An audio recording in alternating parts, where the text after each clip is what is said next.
حضرت سیدنا سفیان ثوری رحمۃ اللہ تعالی علیہ نے اپنی والدہ سے کہا کہ مجھے جو ہے نا وہ آپ وقف کر دیں دین کے لیے۔ آپ کی والدہ نے ارشاد فرمایا اللہ کی راہ میں جو چیز وقف کی جاتی ہے نا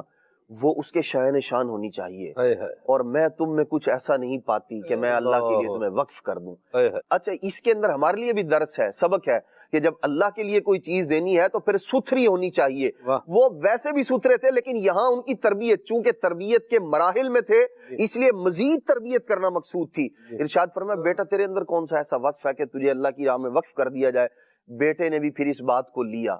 اور 5 سال تک آپ نے اس انداز میں عبادت کی، ایسا زہد، ایسا تقوی اور طہارت، اور یوں کہہ لیں کہ وہ عبادت، وہ ریاضت کے اس کا نور آپ کی پیشانی پر چمکنے لگا۔ اور والدہ آئیں، دیکھا کہ بیٹا جو ہے وہ عبادت کر رہا ہے، اللہ اللہ کر رہا ہے، نماز کی پابندی ہے، تلاوت قرآن، دیگر اور نیکیاں، تو اب کہا بیٹا اب تجھے اللہ کی راہ میں وقف کرنا چاہیے، اور پھر جو ہے نا وہ وقف فرما دیا۔ اور پھر وقف ایسا کیا، اللہ اکبر، کہ حضرت سیدنا سفیان ثوری رحمۃ اللہ تعالی یوں کہہ لیں کہ جب اللہ کے لیے کوئی شے دے دی ہے نا تو پھر وہ دے دی ہے۔ آپ نے سفر شروع کیا گھر سے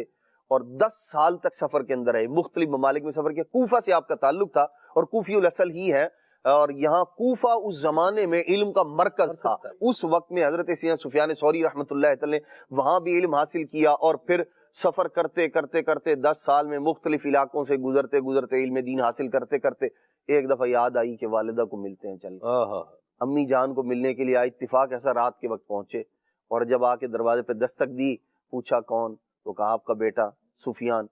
فرمایا بیٹا جو چیز اللہ کے لیے دے دی جائے نا تو پھر اللہ کی بارگاہ میں ہی اس سے ملاقات کرنی چاہیے، میں تمہیں وقف کر چکی ہوں اللہ کے لیے، تو میں یہ چاہتی ہوں کہ اب وہیں اسی کی بارگاہ میں تمہارا سامنا ہو۔ تو آپ نے جو ہے اپنے بیٹے کو رخصت فرما دیا۔ یہ ہے انداز حضرت سیدنا سفیان ثوری رحمۃ اللہ تعالی کی امی جان کا۔